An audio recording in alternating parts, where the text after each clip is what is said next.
আসসালামু আলাইকুম। First order differential equation solving মেথডের আজকে সেকেন্ড ক্লাস। আজকে আমরা শিখব কখন একটি differential equation homogeneous differential equation হয় এবং কিভাবে হোমোজিনিয়াস ডিফারেনশিয়াল ইকুয়েশন সলভ করতে হয়। সো প্রথমে আমরা দেখি কখন একটা ডিফারেনশিয়াল ইকুয়েশন হোমোজিনিয়াস হয়। D y dx is equal to যদি কোনো একটা differential equation f of x y থাকে এবং আমরা যদি এক্সের পরিবর্তে টি এক্স এবং ওয়াইয়ের পরিবর্তে টি ওয়াই বসাই, তাতে যদি আমরা আমাদের ইকুয়েশনটাকে t to the power alpha into f of x y আকারে লিখতে পারি, তখন আমরা বলবো আমাদের সেই ইকুয়েশনটি একটি হোমোজিনিয়াস ডিফারেনশিয়াল ইকুয়েশন। যেমন আমরা এখানে যদি একটা এক্সাম্পল দেখি, f of x y is equal to যদি x square plus y square থাকে এবং এক্সের পরিবর্তে যদি টি এক্স এবং ওয়াইয়ের পরিবর্তে যদি টি ওয়াই বসাই, আমরা দেখতে পাচ্ছি আমরা এই ইকুয়েশনটাকে টি স্কোয়ার কমন নিলে x square plus y square আকারে লিখতে পারি, অর্থাৎ t to the power alpha into f of x y আকারে আমরা লিখতে পারলাম। তাই f of x y is equal to x square plus y square হবে একটি হোমোজিনিয়াস ডিফারেনশিয়াল ইকুয়েশন। আরও কিছু এক্সাম্পল দেখা যাক। X square y plus y square, এখানে যদি আমরা এক্সের পরিবর্তে টি এক্স এবং ওয়াইয়ের পরিবর্তে টি ওয়াই বসাই, আমরা দেখব আমরা আমাদের এই ডিফারেনশিয়াল ইকুয়েশনটিকে t to the power alpha into f of x y আকারে লিখতে পারছি না। তাই এটি একটি নন হোমোজিনিয়াস ডিফারেনশিয়াল ইকুয়েশন হবে। সিমিলারলি আমরা যদি এই এক্সাম্পলটা দেখি, x square plus y square divide by two x y, এখানেও দেখবো আমরা যদি এক্সের পরিবর্তে টি এক্স এবং ওয়াইয়ের পরিবর্তে টি ওয়াই বসাই, এই ইকুয়েশনটি t to the power zero into f of x y আকৃতিতে চলে আসে। তাই এটি একটি হোমোজিনিয়াস ডিফারেনশিয়াল ইকুয়েশন হবে। তো আমরা বুঝতে পারলাম কখন একটা ডিফারেনশিয়াল ইকুয়েশন হোমোজিনিয়াস হয়। এখন আমরা দেখব কিভাবে একটি হোমোজিনিয়াস ডিফারেনশিয়াল ইকুয়েশন সলভ করতে হয়। যখন আমরা শিওর হয়ে যাব একটা ডিফারেনশিয়াল ইকুয়েশন হোমোজিনিয়াস, তখন আমরা সেখানে y is equal to v x বসিয়ে দেবো। Y is equal to v x এই ট্রান্সফরমেশনটা করার কারণে আমরা আমাদের এই ডিফারেনশিয়াল ইকুয়েশনটাকে সেপারেবল অফ ভ্যারিয়েবল, যেটা আমরা প্রিভিয়াস ভিডিওতে শিখেছি, সেই মেথডে কনভার্ট করতে পারবো। তখন কিন্তু আমরা সেই ডিফারেনশিয়াল ইকুয়েশনটা সলভ করতে পারবো। তার মানে আমাদের y is equal to v x বসাতে হবে। তো আমরা যদি ডিডিএক্স অপারেটরের সাহায্যে ডিফারেন্সিয়েট করি, আমরা পাবো dy dx is equal to v plus x into DV dx. তারপরে y is equal to v এক্সটা আমরা এই ডিফারেনশিয়াল ইকুয়েশনের মধ্যে বসিয়ে দিব এবং ডিওয়াই ডিএক্সের পরিবর্তে v plus x into DV dx বসিয়ে দেবো। তারপরে আমাদের ডিফারেনশিয়াল ইকুয়েশনটা হোমোজিনিয়াস ডিফারেনশিয়াল ইকুয়েশন থেকে সেপারেবল অফ ভ্যারিয়েবল ডিফারেনশিয়াল ইকুয়েশনে কনভার্ট হয়ে যাবে। তারপর সেটাকে আমরা separable of variable differential equation solving method দিয়ে সলভ করব। তো চলুন একটি প্র্যাকটিস প্রবলেম দেখা যাক। X square plus y square into d x minus two x y into d y is equal to zero. Differential ফর্মে আমাদের এই প্রবলেমটি দেওয়া হয়েছে। তো আমরা যখন এই প্রবলেমটিকে নর্মাল ফর্মে নিয়ে যাব, d y dx is equal to আমরা পাচ্ছি x square plus y square divided by two x y. এবং আমরা যদি হোমোজিনিয়াস কিনা সেই নিয়ম অনুযায়ী চেক করি, আমরা দেখব এই ইকুয়েশনটি একটি হোমোজিনিয়াস ডিফারেনশিয়াল ইকুয়েশন হবে। তাই হোমোজিনিয়াস ডিফারেনশিয়াল ইকুয়েশন কনফার্ম করার পর আমরা ওয়াই ইজ ইকুয়াল টু বসিয়ে দিব ভি এক্স এবং ডিওয়াই ডিএক্সের পরিবর্তে আমরা বসিয়ে দিব v plus x into DV d x. তো এটা যদি আমরা এই এক নম্বর ইকুয়েশনের মধ্যে এই ট্রান্সফরমেশনটুকু করি, তাহলে ডিওয়াই ডিএক্সের পরিবর্তে চলে আসবে v plus x into DV d x এবং ওয়াইয়ের পরিবর্তে বসে যাবে v square into x square. Two x ওয়াইয়ের পরিবর্তে এক্স ইন্টু ভি এক্স এটা বসে যাবে। তো তারপর আমরা যদি সিম্পলিফাই করি, এখান থেকে আমরা এক্স স্কোয়ার কমন নিতে পারি, নিচেও আমরা একটা এক্স স্কোয়ার পাবো, সেই এক্স স্কোয়ারগুলো কেটে দিতে পারি। তো আমাদের উপরে পড়ে থাকবে one plus v square divided by two v, আর লেফট হ্যান্ড সাইডে পড়ে থাকবে v plus x into DV dx. এখন আমরা এক্স ইন্টু ডিভি ডিএক্সকে লেফট হ্যান্ড সাইডে রেখে প্লাস ভিটাকে রাইট হ্যান্ড সাইডে নিয়ে বিয়োগ করে দিলাম এবং ক্যালকুলেট করার পর আমরা পেয়ে যাচ্ছি one plus v square minus two v square. তার মানে এটা পেয়ে যাচ্ছি one minus v square divided by two v. এখন আমরা দেখতে পাচ্ছি আমাদের রাইট হ্যান্ড সাইডের ফাংশনটা কমপ্লিটলি একটা ভি এর ফাংশন এবং লেফট হ্যান্ড সাইডে রয়েছে এক্সের রাশি। তাই আমরা যেটা করতে পারি, এই এক্সের রাশিটিকে আমরা ডিএক্সের সাথে রাখতে পারি এবং ভি এর ফাংশনটির সাথে আমরা ডিভিকে নিয়ে আসতে পারি। তখন আমার এই ইকুয়েশনটি সেপারেবল হয়ে যাবে। সেপারেবল অফ ভ্যারিয়েবল মেথডে আমরা তখন সলভ করতে পারবো। তো আমরা সেটাই করলাম, এই ভি এর রাশিগুলোকে ডিভির সাথে নিয়ে আসলাম এবং one by x into d x লিখলাম। তাহলে আমরা ভি এর ফাংশনটি ডিভি এর সাথে, এক্সের ফাংশন ডিএক্সের সাথে। এখন যদি আমরা উভয় পাশে ইন্টিগ্রেট করি, তার মানে two dv divided by one minus v square integration হবে minus l n one minus v square, আর ওয়ান বাই এক্সের ইন্টিগ্রেশন হবে l n x plus l n c. So এভাবে আমরা আমাদের সলিউশনটি পেয়ে গেলাম। তারপর সিম্পলিফাই করলে আমরা one by one minus v square is equal to এক্সই পাই। সবশেষে ওয়াই ইজ ইকুয়াল টু যেহেতু আমরা ভি এক্স ধরেছিলাম, তাই আমরা ভি ইজ ইকুয়াল টু লিখতে পারি ওয়াই বাই এক্স। সেটা আমরা এই জায়গায় সাবস্টিটিউট করে দেবো এবং আমরা ওয়াই আর এক্সের মধ্যে একটা রিলেশন পেয়ে যাবো এবং এই রিলেশনটি হচ্ছে আমাদের সেই রিকোয়ার্ড সলিউশন। তো তো আমাদের সেকেন্ড প্রবলেম হচ্ছে এটা। তো এই প্রবলেমটিকে আমরা প্রথমে নর্মাল ফর্মে নিব। তো নর্মাল ফর্মে নেওয়ার পর আমরা পাচ্ছি y plus root over x square plus y square divided by x. এখন যদি আমরা হোমোজিনিয়াস কিনা সেটা যদি চেক করি, আমরা দেখতে পারবো এই ইকুয়েশনটা হোমোজিনিয়াস ডিফারেনশিয়াল ইকুয়েশন হচ্ছে। তো আমরা y is equal to v x বসিয়ে দিব এবং d y dx is equal to v plus x into DV dx বসিয়ে দিব নিয়ম অনুযায়ী। তো সেটা যদি আমরা করি, আমাদের এই এক নম্বর যে ডিফারেনশিয়াল ইকুয়েশনটি রয়েছে এই ইকুয়েশনটি কনভার্ট হয়ে যাবে v plus x into DV d x এবং সেই জায়গায় ওয়াইয়ের জায়গায় বসিয়ে দিব ভি এক্স, তাহলে ওয়াই স্কোয়ারের জায়গায় বসে যাবে v square into x square.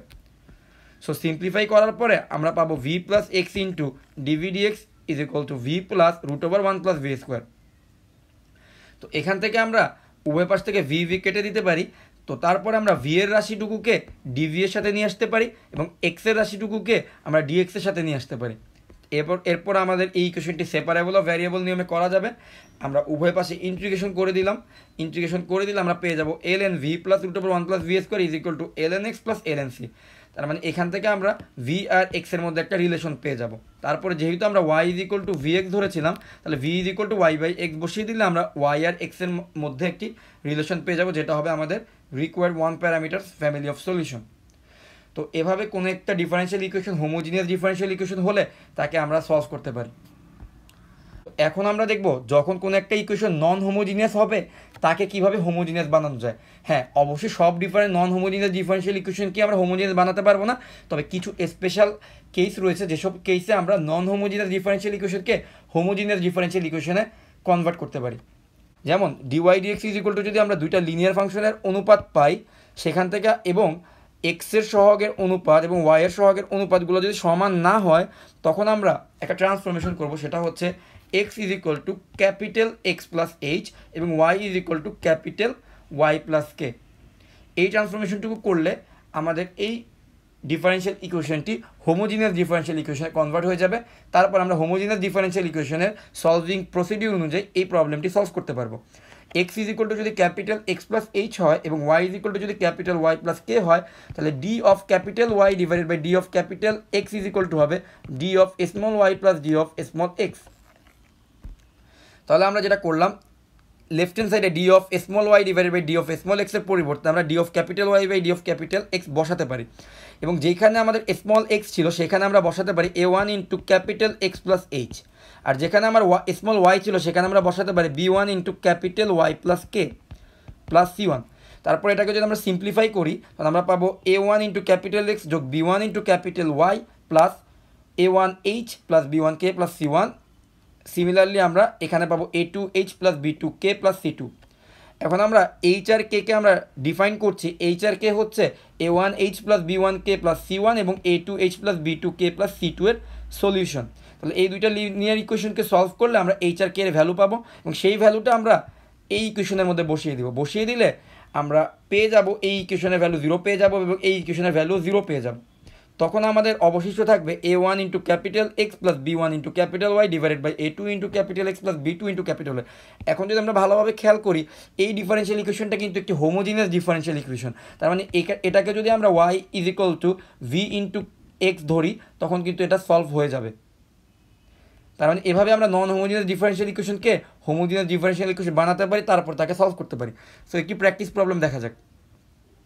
Dy dx is equal to x plus two y minus three এবং divided by two x plus y minus three আকারে দেওয়া আছে।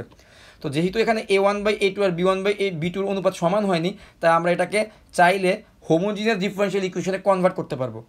সেটার জন্য ট্রান্সফরমেশনটা কী হবে, small x is equal to capital x plus h, small y is equal to capital y plus H.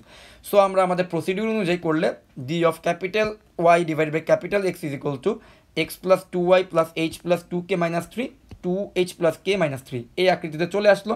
তারপরে যদি আমরা এইচ আর কে এর এই দুইটা লিনিয়ার ফাংশনকে যদি সলভ করি আমরা পেয়ে যাবো এইচ আর কে ইজ ইকুয়াল টু হচ্ছে 1,1। এখন এইচ আর কে এই ভ্যালুটা আমরা এই দুইটা ইকুয়েশনে যদি বসিয়ে দিই আমাদের এই দুইটা ইকুয়েশনের ভ্যালু 0 হয়ে যাবে। তখন আমরা পেয়ে যাবো d of capital y divided by d of capital x is equal to capital x plus two y divided by two x plus y. এখন আমরা দেখতে পাচ্ছি আমাদের এই ইকুয়েশনটা একটি হোমোজিনিয়াস ডিফারেনশিয়াল ইকুয়েশন। তার মানে আমরা এখানে বসাবো capital y is equal to v into capital x. এখন আমরা যদি এই ট্রান্সফরমেশনটা করি তাহলে d of capital y divide by d of capital এক্সকে লেখা যায় v plus x into DV dx. সেটাই আমরা এখানে বসিয়ে দিলাম, ডি ওয়াই ডিএক্সের পরিবর্তে v plus x into DV dx বসিয়ে দিলাম এবং এক্স প্লাস 2y, তো y এর পরিবর্তে বসিয়ে দিলাম vx, সেভাবে y এর পরিবর্তে vx বসিয়ে দিলাম। আমরা দেখতে পাচ্ছি উভয় জায়গা থেকে x কমন যায়, xকে আমরা কেটে দিতে পারি। xকে কেটে দিলে আমাদের এই ইকুয়েশনটি থাকে 1 + 2v ডিভাইড বাই 2 + v। তারপরে যদি আমরা এই ভিটাকে রাইট হ্যান্ড সাইডে নিয়ে বিয়োগ করি এবং লসাগু করি, আমরা সবশেষে পাচ্ছি capital x into DV d x is equal to 1 - v² divide by 2 + v। এখন আমরা দেখতে পাচ্ছি আমাদের রাইট হ্যান্ড সাইড পুরোটা হচ্ছে একটা v এর ফাংশন, লেফট হ্যান্ড সাইডে হচ্ছে আমার x এর ফাংশন হয়ে, তার মানে আমার x এর ফাংশন এবং v এর ফাংশনকে টোটালি সেপারেটেড করা যাবে। তাই আমরা যেটা করলাম, v এর ফাংশনটুকুকে dv এর সাথে নিয়ে আসলাম এবং x এর ফাংশনটুকুকে আমরা dx এর সাথে নিয়ে আসলাম। তারপরে আমরা যদি এখানে আংশিক ভগ্নাংশের রুল অ্যাপ্লাই করি, তখন আমরা লিখতে পারবো 3/2 × 1 - v plus half into 1 + v into dv plus 1/x into dx। এবার যদি আমরা উভয় পাশে ইন্টিগ্রেশন করে দিই, তাহলে আমরা আমাদের সলিউশনটা পেয়ে যাব 3/2 × ln 1 - v plus half into ln 1 + v ln x plus ln c। That means আমরা v এবং ক্যাপিটাল x এর মধ্যে একটি রিলেশন পেয়ে গেলাম। আবার আমরা জানি capital y is equal to capital vx, যেটা আমরা শুরুতে ধরেছিলাম, তো সেটা অনুযায়ী আমরা v is equal to capital y/x বলতে পারি। তো আমরা v এর পরিবর্তে ক্যাপিটাল y/x বসিয়ে দিলাম। বাট এখনও কিন্তু আমরা আমাদের রিকোয়ার্ড সলিউশন পাইনি। কেন পাইনি? কারণ আমরা প্রথমেই small x is equal two ধরেছিলাম ক্যাপিটাল x প্লাস h, তা আমরা ওইখানে কিন্তু একটু ট্রান্সফরমেশন করেছিলাম, তাই আমাদের আবার ব্যাকওয়ার্ড ট্রান্সফরমেশন করে ক্যাপিটাল এক্স এর পরিবর্তে স্মল এক্সকে সাবস্টিটিউট করতে হবে। তার মানে আমরা capital x is equal two বসাতে পারবো স্মল এক্স মাইনাস এইচ, যেখানে এইচ এর ভ্যালু হচ্ছে 1, যেটা আমরা সলভ করেছিলাম, তাহলে স্মল এক্স মাইনাস 1 বসাতে পারবো। Similarly capital y is equal to আমরা স্মল ওয়াই মাইনাস কে বসাতে পারি, যেখানে কে এর মান হচ্ছে 1, তাহলে স্মল ওয়াই মাইনাস 1 বসাতে পারি। তো আমরা যদি ক্যাপিটাল ওয়াই আর ক্যাপিটাল এক্সকেও সাবস্টিটিউট করে দিই স্মল এক্স এবং স্মল ওয়াই দ্বারা, তাহলে small y minus 1 divided by small x minus 1, এটা দ্বারা সাবস্টিটিউট করে দিলে আমরা স্মল এক্স এবং স্মল ওয়াই, যেটা আমার শুরুতে বের করার কথা ছিল, এই দুইটা ভ্যারিয়েবলের রেসপেক্টে আমরা একটি রিলেশন পাবো। এটাই হবে আমাদের 1 parameter family of solution. So এভাবে চাইলে আমরা হোমোজিনিয়াস ডিফারেনশিয়াল ইকুয়েশনকে সলভ করতে পারি এবং যে ইকুয়েশনগুলো হোমোজিনিয়াস না সেগুলোকেও আমরা রিডিউস করে হোমোজিনিয়াস বানিয়ে তাকে সলভ করতে পারি। সো আজকের ভিডিও এই পর্যন্তই। নেক্সট ভিডিওতে আমরা নতুন কোনো নিয়ম নিয়ে আলোচনা করব।